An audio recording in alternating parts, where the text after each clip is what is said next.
उस छात्रा को सिर्फ इस बात की सजा मिली है कि उसने उस गंदी मानसिकता वाले इंसान से शादी करने से मना कर दिया, साथियों के साथ और सहयोगियों के साथ ब्रूटल रेप अंजाम दिया है।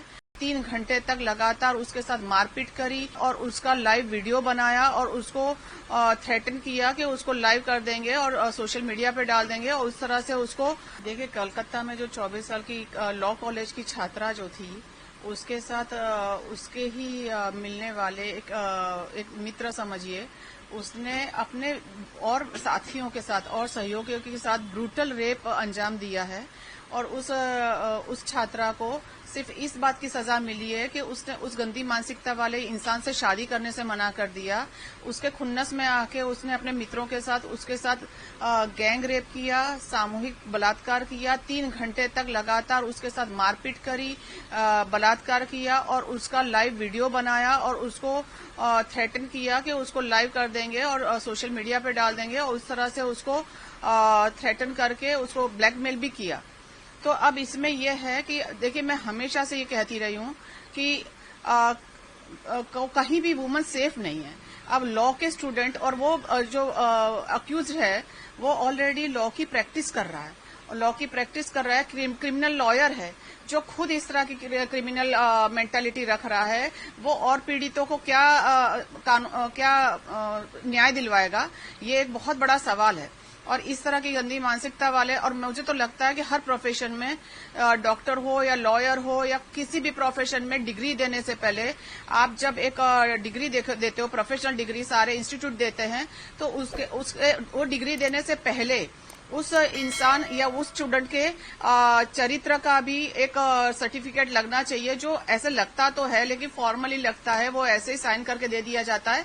लेकिन बाकायदा एक ऐसी हर बड़े इंस्टीट्यूट में इस तरह की टीम होनी चाहिए कि वो पहले उसका वो पता करे कि वो किस तरह की मानसिकता है, उस पर इस तरह के गंदे कोई इल्जाम नहीं लगे हैं या कुछ इस तरह की गतिविधि में वो इन्वॉल्व नहीं रहा है, उसके बाद उसको डिग्री देनी चाहिए।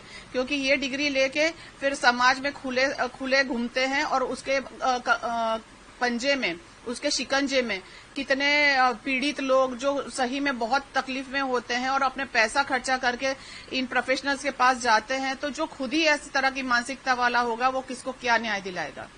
और दूसरी चीज ये है कि वो जो पीड़िता है उसके लिए हमें मतलब ये कहते हैं कि स्त्री में एक सिक्स्थ सेंस होती है कि जो इंसान को पहचानती है। तो कहीं ना कहीं उसको सही बुरे की समझ थी, तभी उस लड़की ने उससे शादी के लिए मना किया।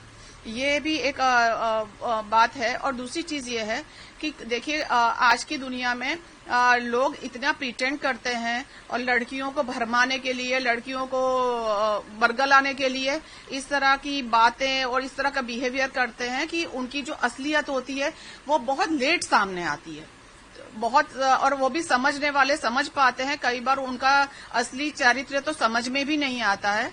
तो उस लड़की के साथ जो भी हुआ और जिस तरह से हुआ वो बहुत दुखनीय है। और जब कानून व्यवस्था की पढ़ाई करने वाले ही इस तरह की गतिविधि करेंगे तो हम किसके पास जाएंगे।